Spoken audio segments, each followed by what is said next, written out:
fakultas yang menjelaskan tentang visi misi dan bagaimana proses pembayaran, proses perkuliahan dan lain sebagainya. Hari ini jam ini kita fokus untuk kemudian mendiskusikan tentang prodi sosiologi. Mohon izin memperkenalkan diri, saya Eli Esra Kudubun, Kaprodi Sosiologi. Sambil menunggu Bapak Ibu yang lain, mungkin kameranya bisa diaktifkan, kita saling sapa dan lain sebagainya.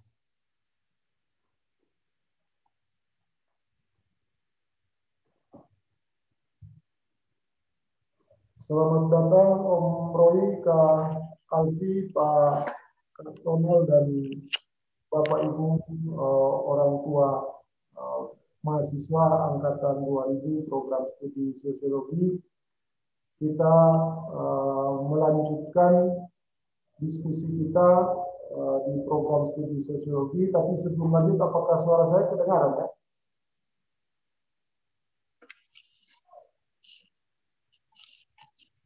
Oke, terima kasih. Lanjut. Sip. Ya, makasih Om Roy.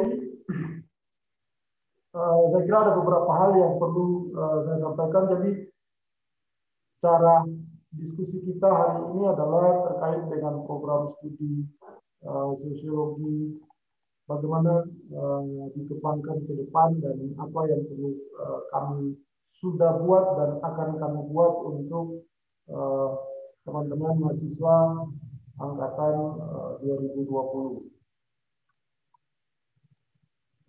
Saya izin untuk share.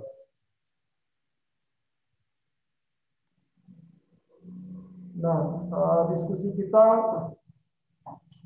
untuk khusus program studi sosiologi, saya langsung jadi moderator saja. Jadi sebagai Kaprodi saya langsung jadi moderator. Kemudian nanti ada tiga bagian besar yang kita akan ikuti. Yang pertama paparan dari ketua program studi saya, dan kemudian nanti ada testimoni dari dua orang alumni sosiologi yang kami kemarin berkoordinasi berdiskusi dengan ketua alumni sosiologi dan minta untuk ada dua testimoni dari alumni, karena saya pikir kami berpikir kalau hanya kami yang menyampaikan tentu kurang lengkap. Kalau misalnya kita tambahkan dengan testimoni dari alumni sosiologi yang sudah bekerja pada bidangnya masing-masing, mungkin akan lebih komprehensif dan lebih jelas pengembangan sosiologi ke depan. Nah, program studi sosiologi Bapak Ibu mulai ada atau dibuka pada tahun 2000 di Fakultas Ilmu Sosial dulu, lalu kemudian Fakultas berubah nama menjadi Fakultas Ilmu Sosial dan Ilmu Komunikasi pada saat ini. Program studi sosiologi adalah program prodi pertama yang ada di fakultas itu, tentu dengan punya dosen-dosen yang senior. Yang kalau tadi diskusinya di sesi pertama akan melakukan kuliah dalam bentuk luring atau tatap muka secara langsung. Tentu di prodi sosiologi ada dosen yang tadi Pak Roy sudah mengatakan mungkin beliau nanti tidak bisa melakukan proses itu, tapi ada catatan juga bahwa masih kuat. Jadi mudah-mudahan kita bisa di semester-semester berikut kalau kebijakan universitas dan kebijakan pemerintah daerah sudah berada pada posisi yang pas, kita bisa melakukan kuliah luring itu dengan baik. Nah, program studi sosiologi, saya ingin memperkenalkan dulu para dosennya, siapa yang pengajar yang akan membantu, membimbing, memberikan pengarahan dan lain sebagainya bagi putra-putri Bapak Ibu atau adik-adik kami gitu, karena sosiologi itu saya ibaratkan seperti rumah yang kemudian mahasiswa baru datang dan tinggal di sini. Kalau Fiskom itu adalah rumah, maka di dalamnya kami punya 3 bilik. Bilik pertama adalah bilik sosiologi, lalu bilik komunikasi, dan kemudian bilik hubungan internasional. Nah, di program studi sosiologi seperti yang tadi dikatakan oleh Pak Dekan, dan secara umum di fakultas, di Fiskom itu sistem kekeluargaannya dibangun, solidaritasnya dibangun, kita hidup saling menyapa, interaksinya, bahkan jarang sekali kita mendengar orang untuk mahasiswa atau adik-adik mahasiswa itu untuk memanggil dengan sebutan Pak dan lain sebagainya, biasanya Om, Kakak, dan lain sebagainya. Itu karena itulah saya menyebut sosiologi itu sebagai rumah kita. Jadi membangun kebersamaan, membangun solidaritas, membangun saling kerjasama untuk kemudian mewujudkan cita-cita yang disepakati bersama. Nah, karena sebagai rumah tentu ada yang ada tinggal di situ, menetap di situ, maka di program studi sosiologi itu ada pengajarnya, ada khusus untuk program studi ada 7, ya, 7 orang pengajar. Yang pertama kami punya 2 orang ibu, ya, ada Dr. Sri Swartiningsi yang punya fokus studi atau fokus kajian atau keahliannya ada pada bidang modal sosial. Lalu yang kedua ada Dr. Anti Tri Susanti yang bidang keahliannya pada kajian teori-teori sosial. Lalu ada Dr. Royke, Om Roy, ya, Siap Henamina, yang bidang keahliannya difokus ke gerakan sosial. Lalu Pak Roy sekaligus hari ini adalah dekan Fiskom, ya, untuk periode 2017-2022, dekan Fiskom. Lalu ada Pak Dr. Agus Baru Purnomo, ya, fokus kajian beliau atau bidang keahlian beliau ada pada politik demografi dan juga metodologi. Pak Daru adalah mantan dekan Fiskom yang sebelum Pak Roy dipimpin oleh Pak Daru. Lalu kemudian ada Kak Alfianto Wahyudi Utomo, fokus kajiannya pada sosiologi pembangunan. Lalu ada Kak Suryo, panggilannya Kak Suryo, ya, fokus penelitiannya ada pada perencanaan pembangunan. Lalu saya Eli Kudubun, saya lebih fokus ke sosiologi budaya atau biasanya saya sebut sebagai multikulturalisme. Nah, untuk periode 2017 sampai 2022, saya dipercaya oleh dekan dan teman-teman dosen yang lain untuk kemudian menjadi kaprodi sosiologi. Jadi, Bapak Ibu yang terhormat, putra-putri Bapak Ibu atau adik-adik kami itu nanti akan dibimbing, diarahkan, diajar, dilatih oleh 7 orang dosen khususnya di prodi sosiologi, tapi kalau dalam proses pengajaran kami biasanya menggunakan dosen itu adalah dosen universitas, pegawai yayasan yang bisa dimintakan kesediaannya untuk mengajar di program studi sosiologi. Ini adalah gambaran 7 dosen sosiologi yang siap untuk melayani putra-putri Bapak Ibu. Dan satu poinnya adalah pada tingkat fakultas, misalnya di Fiskom itu hanya program studi sosiologi yang punya 3 orang doktor. Jadi program studi yang lain, hubungan internasional dan juga komunikasi belum punya doktor, masih ada proses kuliah dan lain sebagainya. Mungkin karena program studi sosiologi adalah program studi pertama yang dibangun dengan dasar yang cukup kuat pada posisi perencanaan sosial maupun posisi pengabdian masyarakat, pemberdayaan masyarakat dan lain sebagainya. Nah, Bapak Ibu sekalian yang kami hormati, untuk kemudian mengembangkan program studi ini ke depan, tadi visi misi fakultas kita sudah dengar. Kira-kira ini secara sederhana visi misi yang dari fakultas dan visi misi universitas diturunkan, lalu kemudian sampai ke program studi sosiologi. Kami merumuskan 2 visi, ya. Yang pertama tentu merujuk pada visi fakultas, namanya ciri khas menjadi pusat keunggulan atau Center of Excellence tadi yang tadi dijelaskan oleh Pak Dekan. tetap menjadi payung yang kemudian memayungi program studi sosiologi untuk melakukan pengembangan pada ilmu-ilmu sosial, khususnya ilmu sosiologi yang menjunjung tinggi kebenaran, aletheia, dan iman Kristiani dan sebagainya. Tapi yang spesifik untuk kemudian visi yang diemban pada posisi program studi adalah visi yang kedua itu, yakni menjadi lembaga pendidikan tinggi ilmu sosial yang mempersiapkan calon perekayasa sosial. Jadi kalau orang profil lulusan di program studi sosiologi itu adalah lulusan yang mampu melakukan perekayasa sosial. Nah, untuk mewujudkan dua visi ini diterjemahkan di dalam tiga misi yang pertama adalah menyalakan pendidikan, pengajaran, dan lain sebagainya di dalam perguruan tinggi, lalu melakukan penelitian berbasis keunggulan dalam penguasaan disiplin sosiologi yang berdimensi sosial politik, sosial ekonomi, dan sosial budaya. Dimensi ini sebenarnya tercermin dari fokus atau keahlian masing-masing dosen tadi. Jadi setiap dosen punya kemampuan untuk kemudian mengembangkan dimensi-dimensi tertentu dalam penelitian, pendidikan maupun pengabdian kepada masyarakat. Ini kira-kira visi program studi sosiologi yang terumuskan. Laporan bagi Bapak Ibu yang putra-putrinya pada tahun ini memilih program studi sosiologi.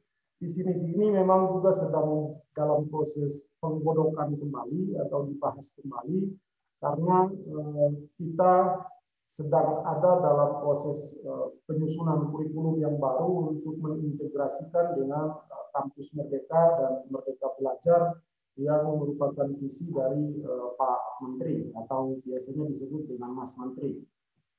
Nah, misi yang kemudian dirumuskan oleh program studi itu tergambarkan seperti ini dalam profil lulusannya. Jadi yang tadi saya katakan menjadi perekayasa sosial atau perencana sosial itu dia memiliki kemampuan kerja, pengetahuan, dan kemampuan manajerial.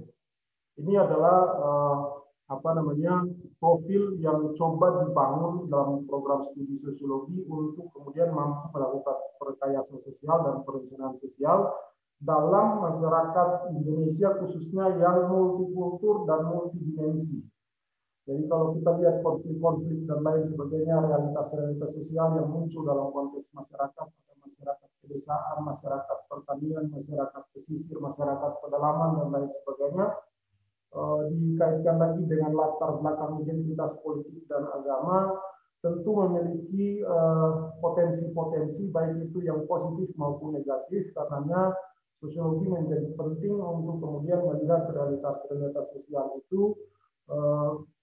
Alumni sosiologi atau program studi sosiologi coba mempersiapkan mahasiswa untuk kemudian ikut ambil bagian dalam menyelesaikan permasalahan-permasalahan sosial yang mungkin muncul di tengah-tengah kehidupan kita bersama. Ini profil lulusan. Jadi profil lulusan program studi sosiologi itu adalah sebagai perekayasa sosial atau dalam bahasa yang lebih sederhana perencanaan sosial. Nah, untuk menunjang profil lulusan itu, Bapak Ibu, keputusan pada tingkat asosiasi, jadi Asosiasi Program Studi Sosiologi Indonesia, yang kami selalu setiap tahun pasti akan melakukan pertemuan untuk pembahasan baik itu pembahasan kurikulum maupun pembahasan program studi sosiologi ke depan dan lain sebagainya. Diputuskan untuk kurikulum intinya itu ada minimal 7 mata kuliah. Sebenarnya 6 yang diputuskan yang menjadi salah satu tambahan di program studi sosiologi UKSW itu adalah atau menjadi ciri khasnya adalah yang di poin 4 yang saya beri tebal itu teori sosiologi posmo dan kritik. Jadi khusus untuk mata kuliah teori sosiologi posmo dan kritik itu disepakati di dalam asosiasi program studi sosiologi itu hanya akan muncul di S2 strata 2 program studi sosiologi di Indonesia. Tetapi sebagai salah satu ciri khas di program studi sosiologi UKSW, kemudian kami bersepakat untuk memunculkan teori sosiologi posmo dan kritik itu sebagai salah satu pendekatan untuk mempersiapkan mahasiswa yang punya kapasitas, punya kemampuan secara teoretik untuk bisa bertarung dalam realitas-realitas sosial masyarakat yang ada. Jadi kita persiapkan mahasiswa untuk konteks itu, untuk kemudian mencapai profil tadi. Yang disepakati sebagai kurikulum inti di program studi dari APSI itu adalah pengantar sosiologi, teori sosiologi klasik, modern, dasar-dasar penelitian, lalu kemudian dua metode penelitian kualitatif dan kuantitatif. Nah, terkait dengan kampus Merdeka yang tadi disinggung oleh Pak Dekan, Bapak Ibu, kami di program studi sosiologi sedang dalam proses untuk kemudian mempersiapkan kurikulum yang bisa mengintegrasikan dengan kebijakan Mas Menteri soal kampus Merdeka dan Merdeka Belajar itu. Karenanya ini belum bisa saya sampaikan 100% untuk kemudian apa yang harus dilakukan oleh program studi sosiologi karena proses diskusinya masih terus berjalan. Tapi tahap pertama yang kami lakukan untuk kemudian mencoba mengintegrasikan itu adalah pada penyesuaian alur mata kuliah yang dari kurikulum KKN itu dengan kurikulum Merdeka Belajar. Jadi di dalam keputusan kebijakan pemerintah tentang Merdeka Belajar itu, khususnya di semester antara yang tadi didiskusikan cukup panjang dan dalam di sesi pertama, itu dibatasi hanya 9 SKS. Jadi maksimal mahasiswa hanya 9 SKS di semester antara. Karenanya kemudian kami coba mempolakan kembali alur ini supaya kemudian coba teman-teman di mahasiswa angkatan 2020 tetap berjalan sesuai dengan relnya dan bisa lulus pada 3,5 tahun atau 4 tahun, maka desainnya di semester 1 genap dan ganjil atau 1 dan 2 itu rata-rata 15 SKS maksimal, lalu kemudian di semester antara dia bisa maksimal di 9. Hitung-hitungannya dengan pola seperti ini, mahasiswa sosiologi itu bisa selesai dalam 3 tahun sampai 4 tahun. 3,5 tahun sampai dengan 4 tahun bisa selesai. Jadi soal keputusan untuk menentukan kriteria mana dari yang 8 tadi disampaikan oleh Pak Dekan, ini saya mohon maaf Bapak Ibu belum bisa saya sampaikan secara 100% di sini secara gamblang karena program studi sedang mendiskusikan untuk melakukan perubahan. Tentu untuk menentukan salah satu di antara 8 kriteria tadi yang disampaikan oleh Pak Dekan itu harus melakukan analisis kebutuhan dan lain sebagainya, sehingga saya berharap dalam waktu bulan Januari atau Februari mungkin ini bisa kami sosialisasikan kembali ke mahasiswa dan mungkin mahasiswanya nanti bisa menyampaikan kepada orang tua kira-kira konsekuensi Merdeka Belajar ini seperti apa. Satu poin penting dari konsekuensi kampus Merdeka dan Merdeka Belajar itu adalah pada konsekuensi anggaran yang tadi sudah disampaikan oleh Pak Dekan, bahwa tentu pilihan-pilihan terhadap salah satu atau salah dua atau salah tiga dari kriteria itu berkonsekuensi pada anggarannya nanti seperti apa. Jadi kalau mahasiswa memilih untuk kemudian melakukan proyek di desa, maka ada anggaran tambahan tentu di situ yang harus disiapkan oleh mahasiswa dan lewat Bapak Ibu, gitu. Bapak Ibu orang tua. Itu kira terkait dengan daftar alir dan kemudian mencoba mengintegrasikan dengan kurikulum Merdeka Belajar. Nah, ini pertanggungjawaban Bapak Ibu karena sudah mempercayakan, kami berterima kasih sekali sudah mempercayakan mahasiswa atau anak putra putri Bapak Ibu ke program studi sosiologi, maka secara kelembagaan pertanggungjawaban kami adalah untuk tahun ini atau periode 2017 sampai 2022 itu program studi sosiologi masih berada pada posisi akreditasi A. Ya. Jadi kalau kita lihat pada tingkatan fakultas, maka ada 3 program studi di Fiskom, 2 program studi akreditasinya masih B, dan program studi sosiologi akreditasinya A. Pertanggungjawaban ini pun saya coba melihat dalam data PAN-PT, ada 97 program studi sosiologi S1 ya, strata 1 di Indonesia yang terakreditasi dan datanya tersebar kurang dari 50% yang kemudian mendapatkan A. Jadi data tahun 2020 itu ada 34 program studi sosiologi yang terakreditasi A, lalu kemudian 52 program studi terakreditasi B, dan masih ada 13 program studi yang terakreditasi C. Nah, program studi sosiologi, ini pertanggungjawaban kelembagaan kami kepada Bapak Ibu yang mempercayakan anaknya kepada kami. Di tahun periode 2005 sampai 2010 itu program studi sosiologi akreditasinya B, lalu kemudian di periode 2011-2016 kita terakreditasi A, lalu periode 2017 sampai dengan 2022 kita masih tetap mempertahankan akreditasi A. Satu hal yang cukup perlu kami sampaikan juga, dan saya kira ini informatif saja, di dalam audit mutu internal UKSW tahun 2020 yang dilakukan oleh Lembaga Penjaminan Mutu UKSW di tahun 2020 ini, program studi sosiologi berdasarkan kelengkapan data dan lain sebagainya berkaitan dengan tridharma, penelitian, pengajaran, dan pengabdian masyarakat.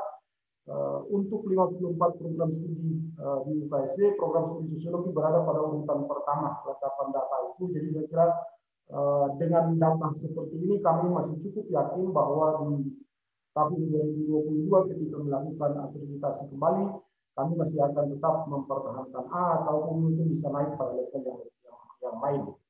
Nah, pada untuk itu pertanggungjawaban kami juga memohon doa dari orang tua yang sudah menitipkan anaknya, putra-putrinya ke kami untuk kemudian sama-sama bergumul untuk membawa program studi ini menjadi lebih baik ke depan. Nah, ini kira-kira keuangan yang tadi sudah didiskusikan ya. Saya menghitung saja Bapak Ibu, karena kalau sistem pembayarannya itu tidak melalui fakultas maupun tidak melalui prodi. Sistem pembayaran di UKSW itu satu pintu melalui universitas. Jadi program studi dan fakultas itu hanya memfasilitasi, memberi informasi, dan kemudian mencari beberapa alternatif jalan keluar untuk beasiswa dan lain sebagainya. Tetapi berapa yang akan keluar di dalam tagihan setiap mahasiswa itu adalah sistem akan bekerja pada tingkat universitas. Jadi di program studi sosiologi sumbangan awal masuk itu 12 juta. Lalu sebenarnya di fakultas juga lewat kebijakan Pak Dekan juga memberikan keringanan bagi beberapa mahasiswa yang coba mengajukan ada pemotongan dan lain sebagainya soal uang pembangunan itu. Lalu kemudian biaya SKS-nya di program studi sosiologi itu masih 150.000 per SKS Bapak Ibu. Jadi biasanya saya katakan begini Bapak Ibu, akreditasinya A, tetapi sebenarnya kalau kita lihat tentang biaya kuliah di universitas, saya kira sosiologi itu biaya kuliahnya masih cukup tidak terlalu besar. Karena kami masih 150.000 per SKS. Lalu hitungannya kalau misalnya rata-rata 144 SKS untuk lulus, maka untuk biaya kuliah itu dibutuhkan sekitar 21.600.000.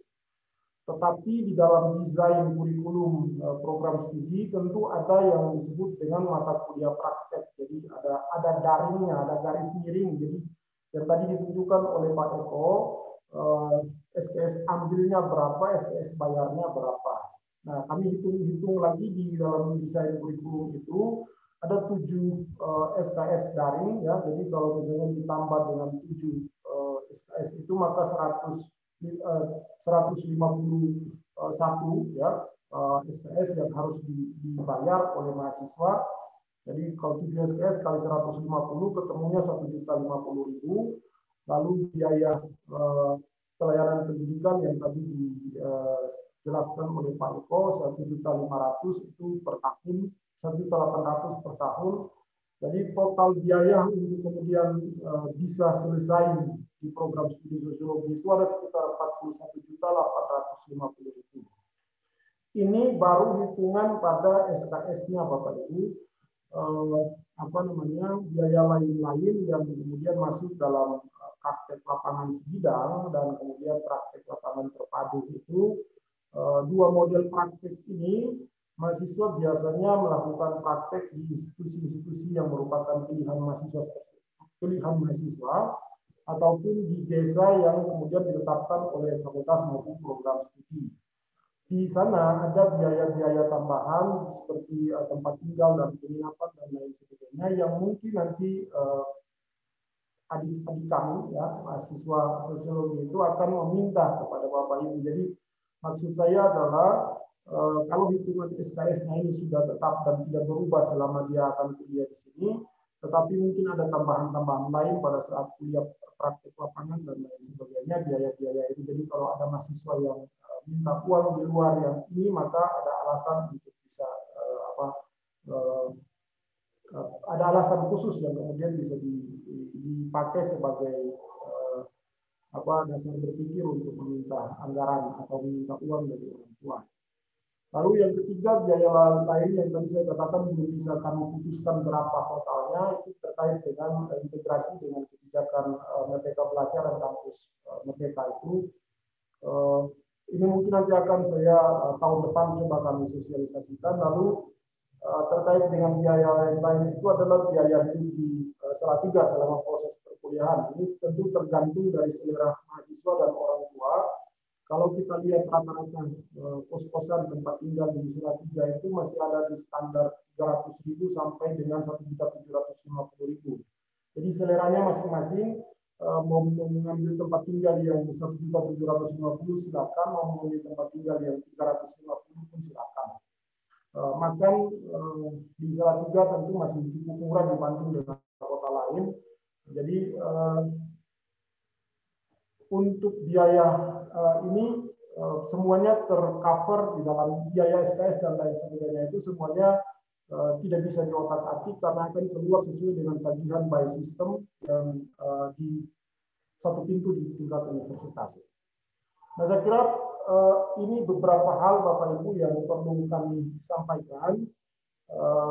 Namun sebelum saya beri kesempatan bagi dua orang teman alumni sosiologi untuk menyampaikan sesuatu, apakah dari Bapak dosen sosiologi Pak Roy, Kak Alfi, Kak Suryo, Bu Sri, Pak Daru, Mbak Antik, ada yang mau disampaikan terlebih dahulu sebelum teman-teman mahasiswa alumni memberikan testimoni tentang bagaimana proses belajar di sosiologi dulu, lalu kemudian bagaimana dia bisa mendapatkan pekerjaan dan apakah pekerjaannya itu sesuai dan lain sebagainya. Apakah ada tambahan Pak Roy, Kak Alfi, dan teman-teman dosen yang lain? Saya persilakan kalau ada tambahan.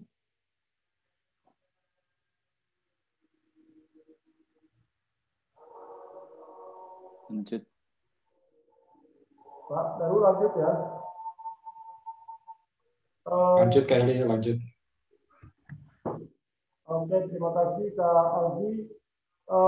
Mas Ronald dan Mbak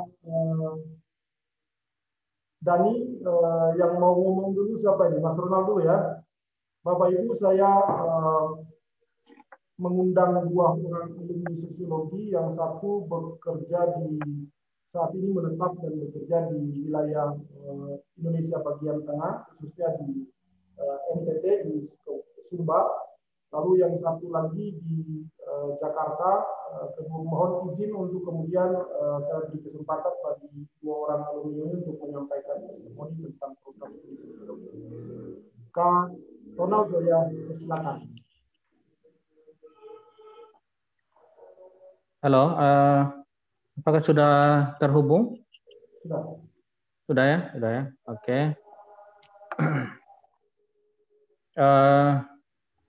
Pertama-tama saya ucapkan limpah terima kasih untuk undangan dan juga informasi dari teman-teman di Fakultas Fiskom UKSW terkait dengan kegiatan parents meeting yang dilaksanakan hari ini. Sebelum saya menyampaikan beberapa hal terkait dengan undangan yang sudah disampaikan kepada kami, pertama-tama saya mau memperkenalkan diri dulu. Nama saya Roland Dimu. Saya alumni program studi sosiologi tahun 2007 saya lulus. Masuknya tahun 2003. Kalau tidak salah, kalau masih saya ingat NIM saya itu 35-2003-008. Kalau saya tidak salah ingat juga waktu itu Om Roy, Pak Dekan yang sebagai wali mahasiswa saya. Jadi sebelum saya memulai, yang terhormat Bapak Dekan Fakultas Fiskom UKSW, Bapak Dr. Roy Kesianinia, salam jumpa lagi Om Roy. Kemudian yang terhormat Bapak Kaprodi Sosiologi, Bapak Eli Kudubun, salam jumpa. Kemudian rekan-rekan yang terhormat juga Bapak Ibu dosen program studi sosiologi yang saat ini mengabdi di program studi sosiologi, salam hormat dan salam jumpa kembali. Serta Bapak Ibu, orang tua, wali maupun teman-teman alumni dan rekan-rekan sosiologi yang bergabung dalam forum ini. Pertama-tama saya menyampaikan ungkapan terima kasih karena dipercaya dan diminta oleh fakultas untuk menyampaikan testimoni saya terkait dengan pengalaman maupun aktivitas saya selama belajar di Salatiga, terkhususnya di program studi sosiologi. Saya masuk di program studi sosiologi tahun 2003. Sebelumnya saya belajar di SMA Kristen Satya Wacana, alumni juga dari SMA Kristen Satya Wacana. Jadi setelah lulus dari SMA Kristen Satya Wacana, pilihan saya memang saya memilih untuk kuliah di program studi sosiologi. Karena waktu saya ke Salatiga pertama kali tahun 2000 untuk masuk sekolah menengah umum, sekolah menengah atas di Salatiga. Pada saat saya masuk di SMA, pada saat itu juga program studi sosiologi dalam hal ini Fakultas Ilmu Sosial itu dibentuk di Satya Wacana dan didirikan. Sehingga ketika masuk, saya juga sudah mendengar beberapa informasi maupun melihat beberapa mahasiswa senior yang waktu itu angkatan pertama tahun 2000 yang sudah berkuliah di program studi sosiologi. Dan ketika mendapatkan informasi maupun aktivitas saya dengan mahasiswa, walaupun waktu itu saya masih seorang siswa, saya sudah mendapatkan beberapa informasi terkait fakultas ini. Sehingga ketika lulus, saya memutuskan untuk memilih program studi sosiologi untuk melanjutkan studi saya. Jadi terkait dengan program studi sosiologi, pertama tadi berdiri tahun 2000, dibentuk Fakultas Ilmu Sosial, kemudian saya angkatan keempat kalau nggak salah, 2000, 2001, ya, angkatan keempat 2003. Waktu itu kami masuk jumlah teman-teman mahasiswa yang seangkatan dengan saya itu kalau tidak salah itu berjumlah 27 atau 29 orang. Dan waktu itu setelah masuk, saya dipercayakan sebagai ketua angkatan untuk teman-teman mahasiswa. Dan dari awal masuk, banyak kesan yang sangat berkesan, banyak kenangan yang berkesan di awal-awal saya bergabung dengan Fakultas Ilmu Sosial, terutama di program studi sosiologi. Dari tahap awal kami masuk, kami sudah dikenalkan dengan staf pengajar yang ada, dengan metode pembelajaran maupun dengan metodologi-metodologi yang dipakai di dalam pembelajaran di program studi. Kemudian saya menyelesaikan masa studi saya di program studi sosiologi itu, aktifnya saya kuliah kurang lebih itu 3 tahun, dan setengah tahun saya menyusun skripsi, kemudian setengah tahun saya menunggu untuk wisuda. Sehingga kalau di total tepat 4 tahun saya selesai, tetapi aktivitas normal kuliah saya itu kurang lebih 3 tahun. Nah, waktu itu saya masuk di program studi sosiologi, sudah diterapkan sistem kurikulum 3 semester waktu itu. Sehingga dalam 1 tahun itu ada 3 semester yang dipakai, sehingga saya mengefektifkan betul waktu yang ada untuk menerima materi di kelas maupun materi di luar kelas untuk belajar dan menimba ilmu, serta menerima bimbingan dan arahan dari dosen-dosen serta senior-senior, sehingga efektif kuliah itu 3 tahun bisa saya selesaikan dengan baik. Dan masa penyusunan skripsi juga dengan bimbingan dan arahan dari dosen-dosen serta senior-senior angkatan yang ada maupun adik-adik angkatan yang ada waktu itu, sehingga saya bisa mengefektifkan waktu untuk penyusunan sampai selesai. Kemudian ada beberapa hal yang sangat berkesan dan juga membentuk karakter kami sebagai alumni sosiologi. Itu yang sangat penting, karena kalau belajar kita bisa belajar di mana saja, kita menimba ilmu bisa menimba ilmu di mana saja, tetapi ada kekhususan khusus yang memang setelah saya lepas dari fakultas, setelah saya menjadi alumni dan bertemu dengan banyak juga alumni sosiologi dan juga banyak berbagai latar belakang, ternyata ada hal-hal khusus yang saya rasa memang menjadi ciri khas begitu yang membentuk karakter alumni sosiologi UKSW. Salah satunya yaitu kemampuan kami untuk bisa menyesuaikan diri, beradaptasi ketika selesai dengan dunia sosial yang ada di masyarakat. Karena bagaimanapun kehidupan sebagai mahasiswa itu sangat jauh berbeda dengan kehidupan setelah bermahasiswa. Banyak mahasiswa setelah lulus itu menjadi menjadi takut dan shock begitu ketika berhadapan dengan dunia real. Nah, kekhususan yang saya rasakan tadi bahwa metode pembelajaran yang diterapkan di dalam fakultas itu lewat dosen-dosen maupun senior-senior itu kami sudah dibiasakan dengan metode pembelajaran kemasyarakatan dan metode pembelajaran aktivitas seperti di dunia kerja begitu. Jadi kami selama belajar itu tidak merasa bahwa kami ini memang hanya sebatas mahasiswa, tetapi kami juga merasakan kehidupan di masyarakat lewat aktivitas kuliah lapangan dan aktivitas-aktivitas sosial yang lain yang diterapkan di fakultas lewat metode-metode dan kurikulum yang ada itu, sehingga ketika selesai saya pribadi itu merasakan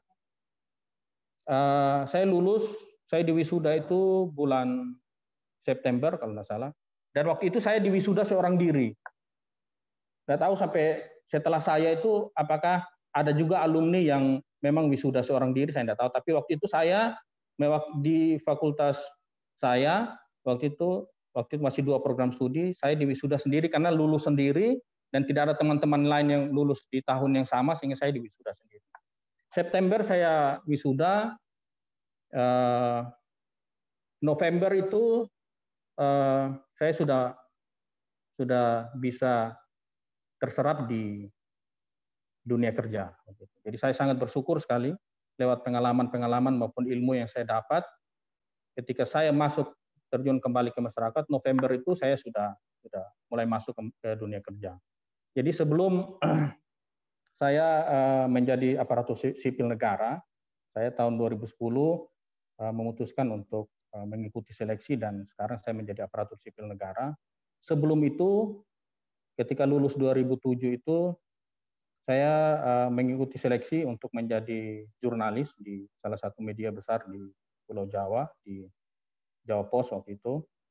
Dan dari sekian ribu pendaftar begitu, saya salah satu yang lolos begitu dan menjadi salah satu jurnalis.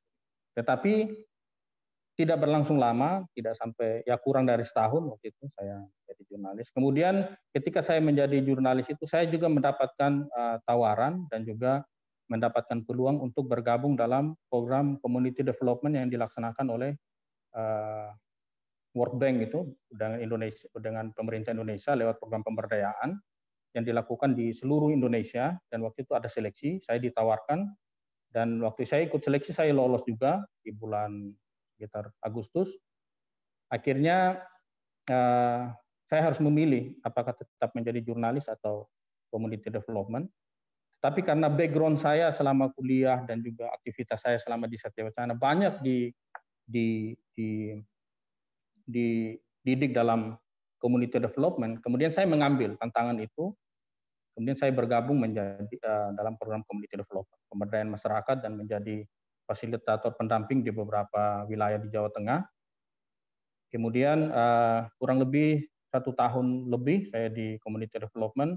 Kemudian saya kembali ke media lagi, masuk kembali ke media. Tetapi ketika saya baru bergabung kembali di media, keluarga saya, orang tua saya meminta untuk saya kembali ke daerah untuk mengabdi di daerah lewat jalur pemerintahan begitu. Jadi dengan tidak mengurangi rasa hormat saya kepada orang tua dan keluarga, waktu itu saya coba ikut seleksi, dan seleksi pertama saya juga waktu itu saya langsung lolos, dan dari 2010 sampai saat ini saya sekarang menjadi aparatur sipil negara di pemerintah daerah Kabupaten Sumba Barat. Dan sampai saat ini dari tahun 2007 saya selesai sampai dengan tahun 2020 ini sudah 13 tahun lebih. Saya tetap menjalin hubungan, dan setiap ada waktu saya kalau ke Salatiga atau ke Jawa Tengah pasti saya berkunjung ke fakultas untuk bersilaturahmi dengan Om Roy, dengan Pak Daru, Ibu Sri, dan teman-teman serta rekan-rekan dosen yang lain. Jadi saya sangat berterima kasih kepada fakultas, terutama program studi sosiologi, lewat bimbingan, lewat ilmu-ilmu, dan juga banyak hal yang diajarkan, serta pembentukan karakter saya. Secara pribadi saya merasa saya dimudahkan sekali dalam urusan-urusan ketika saya selesai dari fakultas. Sehingga untuk kedepannya, dan juga saya dalam keluarga maupun dalam saudara-saudara saya selalu memprioritaskan memberikan informasi. Kalau mau kuliah tidak ada salahnya ke Satya Wacana, dan juga untuk mengambil program studi sosiologi. Karena dosen-dosen yang ada luar biasa, ilmu dan juga pengalaman yang diberikan luar biasa sekali, sangat banyak dan sangat bagus. Beberapa sudah almarhum, dan itu banyak kesan mereka tinggalkan, maupun dosen-dosen senior yang ada sekarang, dan maupun dosen-dosen baru yang baru bergabung dan sudah mengabdi, juga punya kompetensi dan kapasitas yang sangat bagus. Sehingga ini perlu dipertahankan, perlu ditingkatkan, dan juga saya sangat bangga sekali, berterima kasih sekali, karena program studi ini tetap mempertahankan akreditasi A. Waktu itu pertama kali saya mengikuti akreditasi tahun 2005, kami mendapatkan akreditasi B, dan setelah lulus ternyata meningkat terus. Semoga ini tetap dipertahankan, dan juga selamat bergabung untuk adik-adik angkatan yang baru. Jangan takut, jangan ragu untuk kuliah di program studi sosiologi, karena sekarang mungkin belum kita merasakan manfaat. Tetapi ketika langkah pertama kita keluar dari Satya Wacana, hari pertama kita melepaskan diri status mahasiswa kita akan merasakan betul manfaat dan ilmu yang kita dapatkan di dalam selama studi di Satya Wacana, terutama di program studi sosiologi, yang bisa kita aplikasikan ke masyarakat. Dan sampai saat ini saya merasa bangga dan juga merasa senang, karena lewat ilmu maupun pengalaman yang saya dapatkan di Satya Wacana memudahkan saya untuk hidup setelah menjadi mahasiswa. Dan saya menyampaikan ucapan terima kasih untuk Bapak Dekan, Bapak Kaprodi, Bapak Ibu dosen senior dan juga Bapak Ibu dosen yang baru bergabung dengan program studi sosiologi. Salam hormat dan terima kasih atas kepercayaan. Semoga testimoni singkat saya ini bisa memotivasi maupun memberikan informasi, walaupun tidak banyak karena waktu kita terbatas, tetapi untuk saat ini mungkin demikian dulu yang bisa saya sampaikan. Saya kembalikan sehingga bisa dilanjutkan lewat teman-teman yang lain. Terima kasih. Bisa kita lanjutkan lagi. Oke, terima kasih Kak Ronald. Bapak Ibu, sebelum kita masuk ke sesi diskusi dan ada tanya jawab, mungkin ada baiknya saya beri kesempatan ke Mbak Febriana untuk menyampaikan. Jadi saya undang laki-laki satu, perempuan satu, jadi mewakili gender di sini. Silakan Mbak Dani, monggo. Oke, baik. Terima kasih Kak Eli untuk waktu dan tempat. Begitu pula dengan Pak Dekan, Om Roy, apa kabar? Halo. Ya, terima kasih juga untuk Pak Daru untuk kesempatan saya bisa berbicara di forum ini. Ya, meskipun virtual, kita masih bersyukur bisa berkumpul di sini. Kemudian Kak Eli, Mas Alfi, Kak Roland, apa kabar? Oke. Nah, untuk Bapak Ibu guru dosen yang lainnya juga selamat siang. Nah, untuk kesempatan kali ini, perkenalkan nama saya Febriana Kusumawardani atau biasa dipanggil Dani, atau saat ini saya bekerja di sebuah institusi pendidikan di Jakarta, sekolah namanya Sekolah IPK Iman Pengharapan Kasih. Di situ saya mengajar di jenjang SMP ya. Kurang lebih sudah berjalan sekitar 4 tahun ini ya. Nah, saya langsung saja ya mengenai testimoni saya sebagai alumni sosiologi UKSW itu gimana sih gitu. Nah, di sosiologi UKSW sendiri itu benar yang dibilang sama Kak Roland tadi, kita itu tidak hanya diajarkan soal teori. Nah, kalau teori saja kita bisa baca dari Google ya. Sekarang apalagi belajar anak-anak lewat virtual itu tinggal copy paste dan lain sebagainya itu mudah gitu loh. Dan itu sangat kerasa sekali gitu. Tetapi di UKSW Sosiologi ini yang mau saya tambahkan kembali itu adalah bagaimana cara mengaplikasikannya teori tersebut ke dunia nyata ya, maksudnya dunia masyarakat itu sangat saya rasakan dan itu sangat menjadi bekal untuk saya di dunia kerja gitu. Seperti apa sih manfaat yang sangat terasa setelah menjadi alumni, yaitu adalah pertama, setelah saya lulus dari sosiologi UKSW, saya bisa berkomunikasi atau bisa beradaptasi dengan sangat cepat, baik itu di masyarakat manapun ya. Nah, sebelum saya bekerja di institusi pendidikan, saya juga pernah bekerja di bagian konsultan. Jadi asistensi konsultan waktu itu hanya beberapa bulan saja karena itu sistemnya mencari data dan kita harus berinteraksi langsung dengan masyarakat. Nah, seperti apa? Nah, waktu itu saya bekerjanya di daerah Manado, Sulawesi, kemudian di daerah Kalimantan. Waktu itu ada di Balikpapan, kemudian saya juga pernah pergi ke Poso, Palu, ya, itu juga Sulawesi. Dan pengalaman-pengalaman itulah yang saya dapatkan dari belajar di sosiologi. Bagaimana sih cara kita berinteraksi dengan masyarakat? Bagaimana sih kita masuk untuk kita menginterupsi dan lain sebagainya. Itu saya belajar semuanya dari sosiologi UKSW. Sehingga saya yang biasanya orang Jawa, kalau pergi ke luar Jawa itu ketakutan ya, kita nggak tahu. Karena saya, jujur saya lahir besar di Salatiga. Saya juga dari bayi berarti ya sampai kuliah itu di Salatiga, belum pernah kemana-mana. Dan pengalaman itulah yang mempertemukan saya di sosiologi UKSW khususnya itu bertemu dengan teman-teman dari berbagai belahan Indonesia.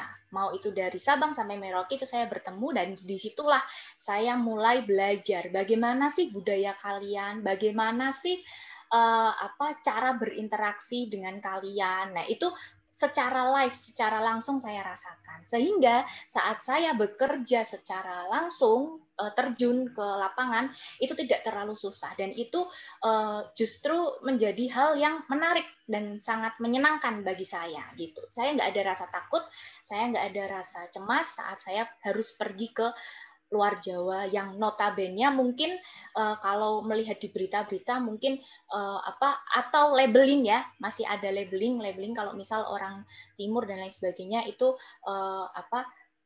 bagaimana tapi ternyata tidak, itu terpecahkan semuanya dan terpatahkan semua, dan itu sangat saya dapatkan itu dari sosiologi UKSW ini. Begitu Bapak Ibu. Nah, apakah anak-anak nanti saat mereka atau adik-adik nanti berkuliah di sosiologi UKSW itu akan kesusahan untuk mendapatkan pekerjaan? Tidak. Sekali lagi saya bilang tidak. Karena apa? Karena sebenarnya lapangan pekerjaan untuk sosiologi UKSW itu sangat luas. Ya. Nah, itu semua bisa didapatkan dengan upaya adik-adik semua untuk bekerja, belajar lebih giat lagi. Baik tidak hanya secara teori ya, sekali lagi saya tekankan, tetapi lebih ke bagaimana sih prakteknya. Nah, di sini ada juga nih dekan kita Om Roy, itu keren kalau misal mau turun lapangan gitu kan. Kita ditunjukkan gimana sih cara approaching ke masyarakat, gimana sih cara kita presentasi di depan masyarakat dan lain sebagainya untuk membuat strategi. Nah, itu sangat dibutuhkan di dunia pekerjaan. Dan saran saya sembari nanti adik-adik masuk ke sosiologi UKSW, saya himbau atau saya sarankan untuk masuk ke organisasi juga. Organisasi apapun ya. Nah, di sini saya berbicara organisasi karena kebetulan saya juga mantan ketua senat di Fiskom waktu itu ya. Kalau nggak salah tahun 2012 ya itu waktu itu. 2012 atau 2013 itu. Nah, Iya Kak. Nah, itu sangat membantu karena pertama kali yang dicari oleh dunia kerja itu bukan soal teori. Jadi kamu nilai teorinya dapat apa? Dapat berapa? Enggak, tapi lebih kepada kamu waktu kuliah udah pernah ikut organisasi apa saja? Kamu ada di bagian mana? Nah, itu nilai jualnya kita. Seperti itu ya, Bapak Ibu sekalian. Nah, itu sangat membantu sekali dan itu juga terbukti ke adik saya. Nah, kebetulan adik saya itu dia tidak aktif di dunia organisasi, sehingga itu sangat timpang sekali antara saya dengan adik saya. Bagaimana kita harus berhadapan dengan orang lain, klien, dan lain sebagainya. Bagaimana kita harus berbicara, bagaimana kita harus menarik hati dari orang yang kita ajak berbicara atau perhatiannya. Nah, itu sangat bisa dibilang itu di sosiologi atau di organisasi itu kita diajarkan seperti itu, dan itu penting sekali buat di dunia pekerjaan. Nah, mungkin sejauh ini seperti itu dulu Kak Eli. Mungkin nanti kalau ada sesi tanya jawab nanti bisa kita tambahkan kembali. Begitu ya. Terima kasih kesempatannya. Saya berikan. Sama-sama. Terima bekas kasih ketua senat, mantap. Kak Yani ya. Jadi Bapak Ibu, ini dua alumni sosiologi yang kami undang khusus untuk menyampaikan testimoninya kepada kita semua. Karena kemarin saya berpikir kalau nanti saya saja yang menyampaikan mungkin kurang lengkap gitu. Informasi tambahan, alumni sosiologi juga ada di Badan Narkotika Nasional. Jadi Pak Oscar, ya, itu teman satu angkatan kami. Dan satu juga alumni sosiologi yang saat ini menjadi pembantu rektor 1 di salah satu universitas di Sulawesi. Jadi saya kira kami punya alumni yang tersebar baik dari Papua sampai ke Sumatera yang punya kapasitas pada bidangnya masing-masing. Nah, Bapak Ibu, kita punya waktu sampai dengan jam 11.45. Pak Wadet mengatakan jangan lewat dari jam 12, jadi saya buka kesempatan untuk kita berdiskusi, ada pertanyaan atau ada informasi yang ingin didapatkan oleh Bapak Ibu sekalian atau adik-adik mahasiswa 2020 yang mungkin ada juga di dalam forum ini, kami persilakan.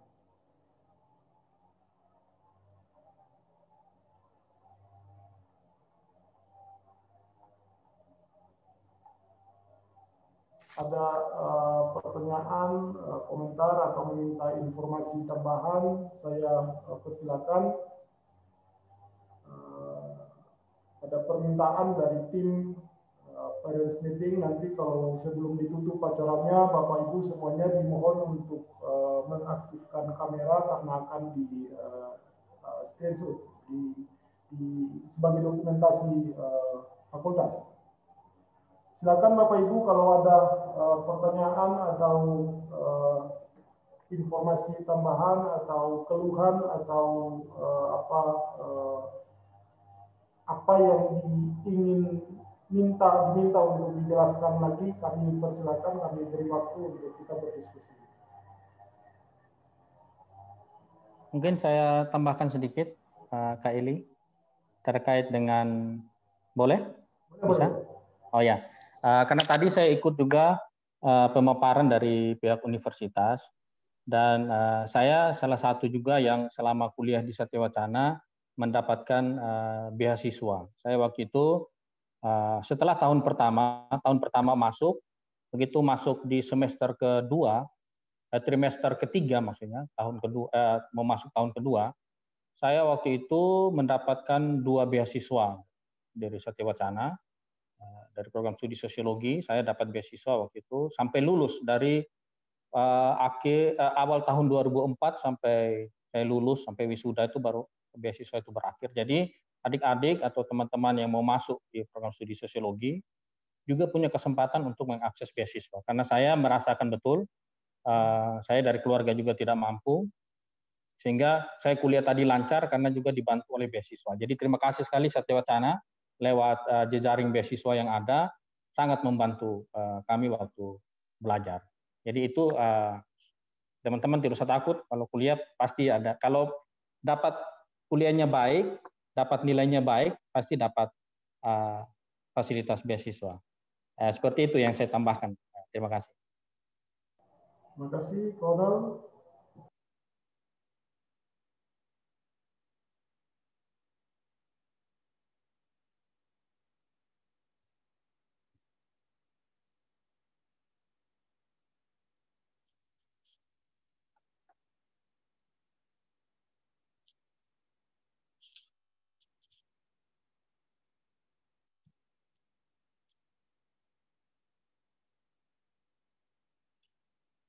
Halo, masih tersambung ya?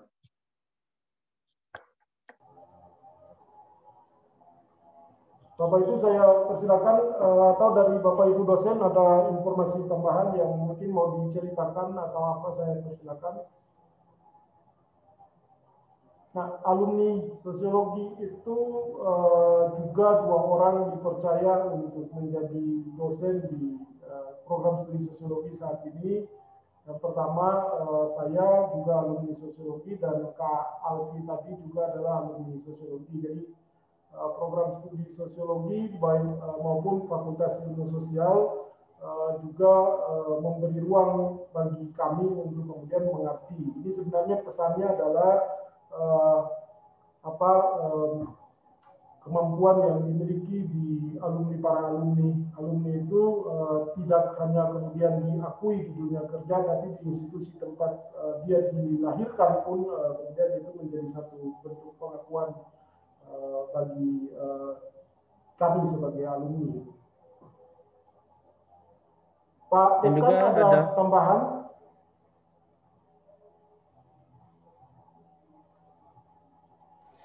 Saya kira cukup, Om Eli. Oke. Dilanjut aja. Kalau cukup Bapak Ibu, kalau tidak ada pertanyaan, atau saya persilakan, kita masih punya waktu sampai 11.45. Bapak Ibu silakan. Ini Mas Kak Suryo baru bergabung. Ada sesuatu yang mau disampaikan Kak Suryo?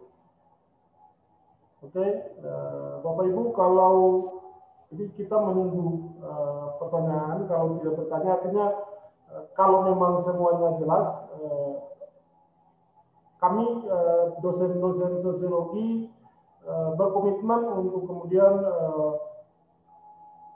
membawa putra-putri Bapak Ibu, adik-adik kami, anak-anak kami, untuk kemudian sampai selesai dengan tetap punya status akreditasi yang memuaskan atau akreditasi A. Jadi kami berkomitmen untuk menjamin hal itu kepada Bapak Ibu semua.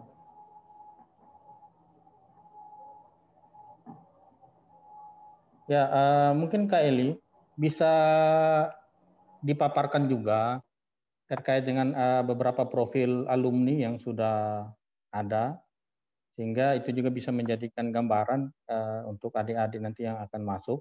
Karena selain di dunia pendidikan, yang berkecimpung di dunia, alumni kita berkecimpung di dunia pendidikan, ada juga di dunia pemerintahan, ada juga di sektor swasta, lembaga-lembaga swasta, ada juga beberapa alumni kita ternyata juga menjadi komisioner KPU di daerah-daerah. Jadi ada juga di LSM-LSM, di NGO-NGO, sehingga ya bisa nanti mungkin kami usulkan untuk dibuatkan profil-profil kompetensi lulusan itu, sehingga itu bisa menjadi proyeksi untuk adik-adik yang akan masuk, sehingga tidak hanya sebatas bagaimana berkuliah, tetapi juga bagaimana dan apa dunia kerja yang bisa mereka masuki begitu, sehingga informasi yang diberikan juga bisa menjadi referensi yang baik untuk nanti orang tua maupun adik-adik alumni itu bisa pegang.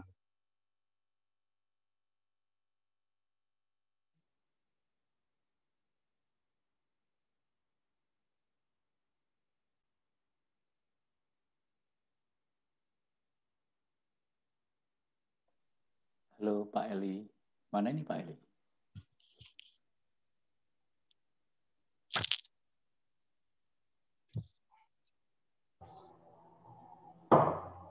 Monggo Pak Daru, silakan kalau ada yang mau disampaikan.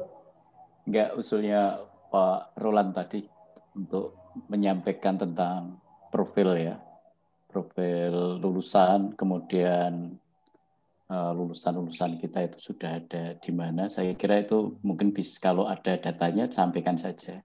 Disampaikan aja. Nah itu sebagai apa ya, untuk memberikan gambaran kemana sih sosiologi itu bisa bisa mengisi berbagai pekerjaan-pekerjaan di dunia nyata. Silahkan Mas Eli. Oh ya, terima kasih Kak Ronald dan Pak Daru.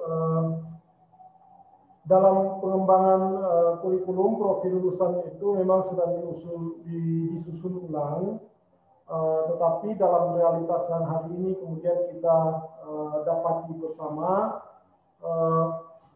alumni program studi sosiologi itu yang tadi saya katakan tersebar dari Papua sampai ke Sumatera, memang secara khusus yang hitungan pada borang akreditasi itu memang lebih banyak bergerak di dunia pendidikan, ya, pengembangan pendidikan dan lain sebagainya. Lalu ada sekitar 40-an sekian persen yang kemudian ada di dunia swasta, baik itu pemberdayaan masyarakat, pendamping desa dan lain sebagainya. Nah, tentu kami Bapak Ibu sekalian, kami masih menyusun profil itu secara lebih baik lagi, karena selama ini memang kita punya profil yang kalau datanya diminta untuk kemudian ditampilkan memang belum lengkap semua datanya. Jejaring alumni sedang bekerja untuk mempersiapkan profil-profil itu. Mudah-mudahan dalam waktu tahun depan kalau misalnya ada pertemuan atau itu, kami akan sampaikan secara lebih jelas tentang di mana para alumni itu bekerja dan kemudian punya spesifikasi seperti apa yang kemudian kami sampaikan. Tetapi secara umum memang ada pada pengembangan pendidikan sosiologi, baik itu sebagai guru maupun dosen, lalu kemudian di LSM di Kalimantan ada sekitar 7 sampai 8 alumni sosiologi di sana. Lalu di Sumba, di NTT itu baik di pemerintahan maupun di pengembangan sosial masyarakat, itu pun ada sekitar 15-an orang di NTT, ya. Lalu kemudian di Papua juga ada sekitar 6 sampai 7 orang. Yang menariknya alumni sosiologi ada juga yang jadi pendeta gitu ya. Pak Pendeta Dani Pati sebenarnya S1-nya sudah teologi, kemudian ngambil sosiologi lagi untuk pendalaman bagaimana mengembangkan jemaat. Jadi saya kira kompleks sekali alumni sosiologi itu berada pada hampir, yang tadi dikatakan oleh Mbak Dani, berada pada hampir semua bidang, baik itu bidang pemerintahan maupun bidang swasta. Jadi masukan dari Kak Ronald dan diingatkan oleh Pak Daru tadi, kami nanti akan bekerja lebih keras lagi untuk kemudian mempersiapkan profil itu secara lebih baik lagi.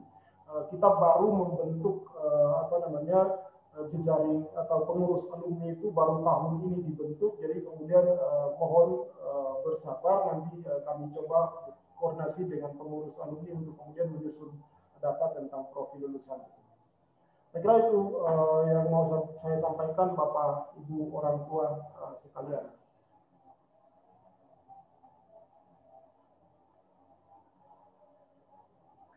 Ya, mungkin silakan kalau ada tambahan sedikit. Pertanyaan. Ya, mungkin bisa digambarkan Kak Eli, dari tahun angkatan pertama sampai tahun terakhir ini sudah berapa banyak alumni yang selesai, maksudnya yang lulus dari sosiologi, sehingga dari jumlah mahasiswa yang masih ada, masih kuliah, dan maupun yang sudah lulus itu berapa, dan juga mahasiswa yang baru masuk sekarang itu berapa, sehingga juga kami bisa ikuti perkembangan update terakhirnya. Terima kasih. Oh ya, saya kira ini yang saya lewatkan tadi ya. Jadi Bapak Ibu semua dan teman-teman mahasiswa angkatan 2020, program studi sosiologi ini memang di atas kertas penting sekali ya, karena realitas masyarakat kita yang sangat majemuk dan lain sebagainya. Tapi dalam prakteknya biasanya kaitannya dengan kebijakan pemerintah, ini program studi yang kadang-kadang susah dilirik orang. Jadi kita jujur mengatakan bahwa memang sejak angkatan pertama saya dan Kak Alfi itu jumlah mahasiswa kita biasanya tidak lebih dari 40 ya. Tidak lebih dari 40. Karenanya yang lulus pun setiap tahun itu cuma sedikit. Tadi Kak Ronald mengatakan dalam setahun itu satu periode lulus itu hanya 1 orang yang lulus dan lain sebagainya. Nah, kita mulai mengalami peningkatan jumlah mahasiswa itu di periode tahun 2000, mulai 2013 terus naik, lalu melalui pasang surut tertinggi program sosiologi menerima mahasiswa pada tahun 2019, tahun kemarin. Kita sampai 97 mahasiswa. Itu sesuatu yang menurut saya luar biasa. Lalu pada tahun 2020 ini kita dapat 49 dan kemarin ada tambahan 1 lagi, jadi ada tambahan 2, jadi 51 mahasiswa. Jadi saya kira untuk total mahasiswa kita aman, rata-ratanya aman saja. Nah, untuk lulusan berdasarkan diskusi kami dengan jejaring alumni dan data yang kami kumpulkan sampai sejauh ini, kita punya ada sekitar 297 orang atau 297 lulusan. Mengapa hanya 297 sejak tahun 2000 itu? Karena yang tadi itu ya, masuknya jumlahnya sedikit dan kemudian proses keluarnya pun sedikit. Jadi proses itu terus kita lakukan. Gitu. Mengapa proses keluarnya sedikit-sedikit? Karena saya jujur saja kepada Bapak Ibu semua yang hadir di sini, standar nilai untuk masuk ke program studi sosiologi itu memang rendah. Jadi kita menerima mahasiswa dengan latar kemampuan yang standarnya masih di bawah 45 boleh masuk gitu. Tetapi kalau maksud kami di program studi sosiologi dengan Bapak Ibu para dosen itu, kalau yang masuk dengan rendah ini dan kita bisa keluarkan menjadi mutiara, itu sesuatu yang luar biasa. Itu karena proses itu kemudian kami lakukan terus. Jadi ada 297 mahasiswa alumni yang tadi saya katakan tersebar dari Papua sampai ke Sumatera, ya, dengan latar belakang pekerjaan yang beragam juga. Saya kira keragaman latar belakang pekerjaan itu atau profesi yang kemudian diemban hari ini oleh teman-teman alumni sedang dikoordinasikan dengan jejaring alumni yang baru juga kita bentuk untuk kemudian mendapatkan data-data itu memperkaya kita dalam proses perumusan profil lulusan dalam rangka perbaikan atau perubahan kurikulum untuk mengintegrasikannya dengan kurikulum kampus Merdeka dan Merdeka Belajar. Jadi saya kira masukan-masukan ini cukup baik, sekalipun kita berdiskusi informasi-informasi ini mudah-mudahan bisa kami sampaikan tidak sampai tahun depan, tapi misalnya dalam pertemuan alumni kita bisa sampaikan mengundang mahasiswa adik-adik kita yang 2020 dan informasi ini bisa tersampaikan juga kepada orang tua dan lain sebagainya. Itu Kak Ronald dan Bapak Ibu semua. Tadi pagi memang saya telepon ke Pak Wakil Dekan untuk bertanya dari 51 mahasiswa sosiologi angkatan 2020 yang terdata itu, kira-kira Bapak Ibu orang tua mahasiswa sosiologi yang bersedia untuk ikut parents meeting hari ini itu ada berapa persen? Pak Wadet mengatakan dari 290 yang hadir itu mungkin dari sosiologi hanya sekitar 11%. Jadi memang ada tim di tingkat fakultas yang melakukan komunikasi dengan orang tua dan mahasiswa baru dan lain sebagainya. Mudah-mudahan informasi ini kita sampaikan, dan mungkin yang belum menerima informasi seperti ini di hari ini dalam pertemuan Zoom kita hari ini bisa materi-materinya bisa nanti kami kirimkan ke grup mahasiswa baru sosiologi, dan itu mungkin bisa didiskusikan.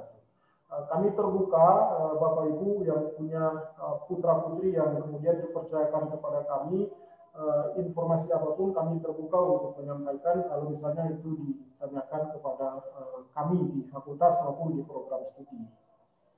Saya kira itu Bapak Ibu sekalian. Kak Eli, mungkin saya bisa bantu untuk menambahkannya. Silakan. Oke, nah Bapak Ibu sekalian, memang kalau di sosiologi itu kan prodinya termasuk kecil ya, hanya beberapa. Di angkatan saya saja itu masuk hanya 11 atau 12 orang. Nah, tetapi justru disitulah sosiologi itu menurut saya sangat menarik gitu, karena dari situlah rasa kekeluargaan antara mahasiswa satu dengan mahasiswa lain, antara mahasiswa dengan dosen itu sangat terasa. Sehingga saat kita ingin bertanya atau saat kita menemui kesusahan, kesulitan itu pasti bisa langsung dibantu oleh para dosen di sosiologi. Seperti itu sih kesaksian saya. Terima kasih. Terima kasih Mbak Kak Dani.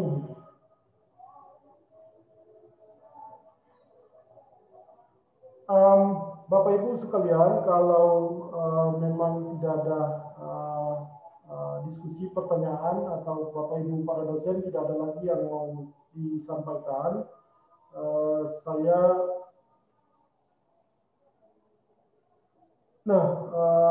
ada pertanyaan soal apakah di semester 2 perkuliahan masih tetap online atau sudah offline. Pak Dekan tadi menyampaikan di dalam pertemuan sesi pertama di tingkat fakultas bahwa ada upaya yang kemudian dilakukan pada tingkatan universitas untuk mencoba melakukan perkuliahan secara luring. Tetapi ini belum pasti, kita belum pasti melakukannya pada semester depan itu karena kondisi Salatiga yang juga pandemi COVID-nya semakin meningkat, mengalami peningkatan dan lain sebagainya. Dan mungkin informasinya kami menunggu dari tingkatan universitas, kebijakan rektor dan lain sebagainya. Saya belum bisa memastikan untuk prodi sosiologi mulai atau tidak. Tetapi poinnya adalah rapat fakultas minggu lalu kami memutuskan bahwa kuliahnya tetap daring. Jadi rapat fakultas memutuskan seperti itu, tetapi kebijakan universitas belum keluar. Jadi saya belum bisa menjawab apakah semester depan itu perkuliahannya online atau offline. Yang saya pakai untuk kemudian menjawab ini adalah keputusan rapat fakultas bahwa kita masih tetap melakukan kuliah online untuk semester 2 karena kondisi COVID masih belum bisa teratasi dengan baik. Tetapi kalaupun nanti ada kebijakan universitas yang berbeda atau kebijakan pemerintah dan pemerintah daerah yang berbeda, nanti akan secepatnya akan kami sampaikan kebijakan itu kepada Bapak Ibu sekalian dan adik-adik mahasiswa 2020. Poin saya adalah rapat kebijakan keputusan fakultas kuliah semester 2 adalah daring. Itu poin saya. Begitu Bapak Bu Reine.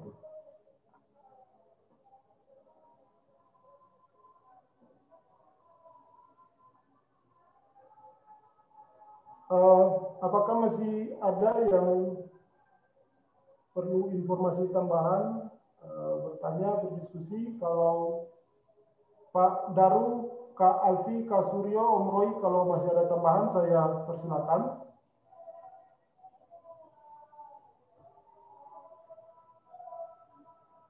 Mungkin saya bisa tambahkan closing sedikit, Kak Eli.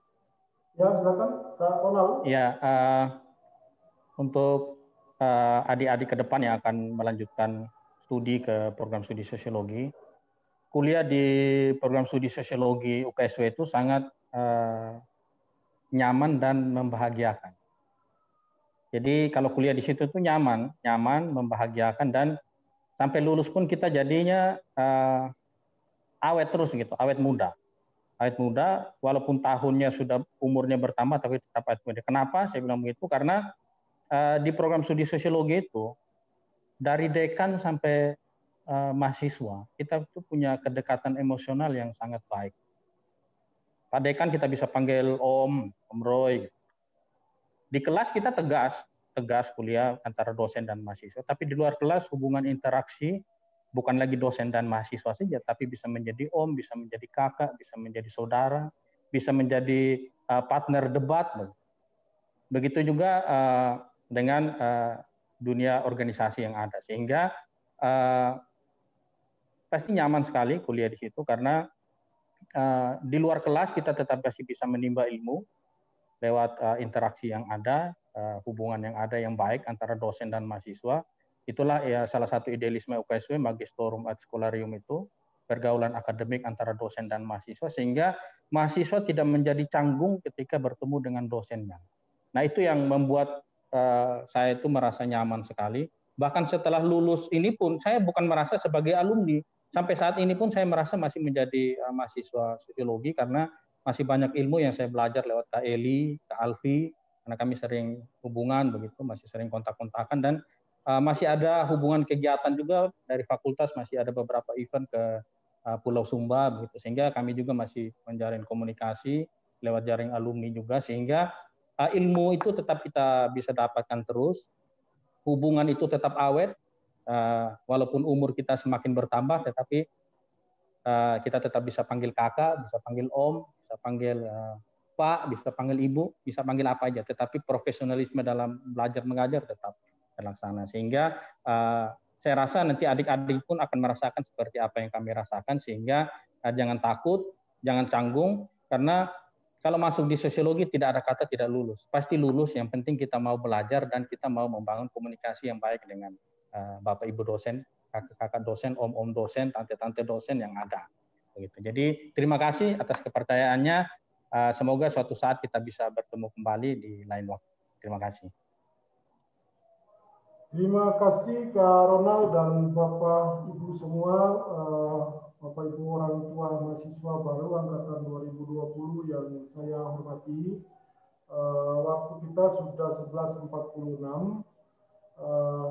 Kalau memang tidak ada lagi pertanyaan, saya mohon sesuai dengan permintaan tim Parents Meeting Universitas, kameranya diaktifkan, di-on-kan kameranya, kita akan foto bersama. untuk kemudian menjadi dokumentasi fakultas. Setelah foto bersama, kita akan akhiri kegiatan ini. Kalau memang tidak ada lagi, kita akan akhiri kegiatan ini, dan saya mohon kesediaan Kak Alfi nanti untuk menutup kegiatan ini dalam doa. Monggo silakan Bapak Ibu, kameranya di-on-kan.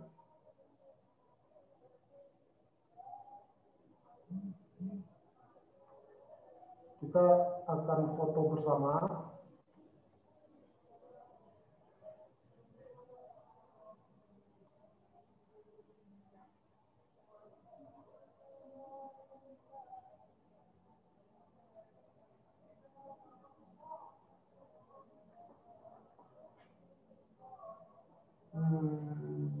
Yang belum on-kan kamera, saya mohon kesediaannya Bapak Ibu untuk on-kan kameranya.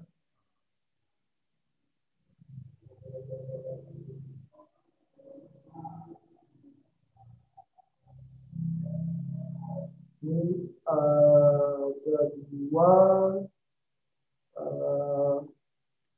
tolong lihat ke kamera dan tersenyum ya.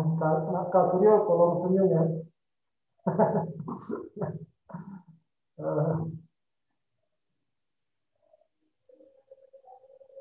Satu,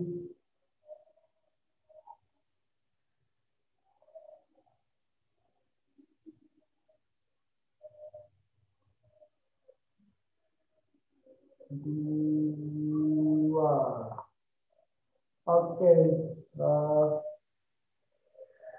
Terima kasih Bapak dan Ibu semua. Terima kasih sudah meluangkan waktu untuk kemudian bertemu, kita bersama dan mendiskusikan tentang program studi sosiologi dan apa yang akan fakultas dan program studi ini buat untuk kemudian membawa adik-adik kami, mahasiswa, putra-putri yang sudah Bapak Ibu percayakan kepada kami untuk menjadi sarjana, menjadi orang yang berguna baik bagi dirinya sendiri, orang tua maupun bangsa dan negara. Pertemuan kita, ada yang mau menyampaikan sesuatu? Ya, sehat selalu Om Roy. Sehat selalu Om Roy. Pak Daru, sehat selalu. Makasih Roland. Ya, sehat selalu. Terima kasih Febri. Pak Daru. Sehat-sehat Om Roy, Pak Daru, Mas Ayo Alfi. Mbak Dani. Ayo, sehat-sehat Pak Daru. Kak Yo Eli. Mas Kak Roland. Eli, sehat semuanya. selalu. Terima kasih Pak Daru. Yo. Mas Alfi, sehat selalu. Mbak Febri, salam kenal. Iya, salam kenal, Kak Ya. Roland. Kapan Febri pulang Salatiga? Saya besok, Pak. Oh, besok. Iya, minggu depan pulang. Udah libur. Sudah libur ya? Iya. Takut kalau nanti di karantina ini kalau terlalu pertengahan itu. Oh iya. Ini masih karantina terus, Pak. Saya WFH terus ini. Sampai bosan. Sama. Terima kasih Kak Eli semuanya. Ya. Terima kasih semuanya. Sampai jumpa. Terima kasih banyak. Pak Roy. Pak Charles, terima kasih. Sebelum kita tutup kegiatan kita bersama di hari ini, Kak Alfi mohon untuk pimpin kita dalam doa. Baik, selamat siang Bapak Ibu. Izinkan saya untuk memimpin doa penutup ini dalam iman Kristen. Bapak Ibu yang mungkin punya keyakinan yang lain, beda, sama-sama saling mendukung dan menyelesaikan. Baik, mari kita berdoa. Di surga yang kami sembah dalam nama Tuhan Yesus Kristus, kami ucap syukur atas berkat kasih-Mu sehingga kami boleh bertemu, berkumpul dengan orang tua wali, mahasiswa angkatan 2020 dan teman-teman alumni yang ada di sini Tuhan. Tuhan, terima kasih atas berkat-Mu. Mampukan kami mengajar Tuhan, pimpinan, Pak Dekan, Pak Kaprodi, dan rekan-rekan dosen semuanya untuk dapat terima hikmat, boleh membawa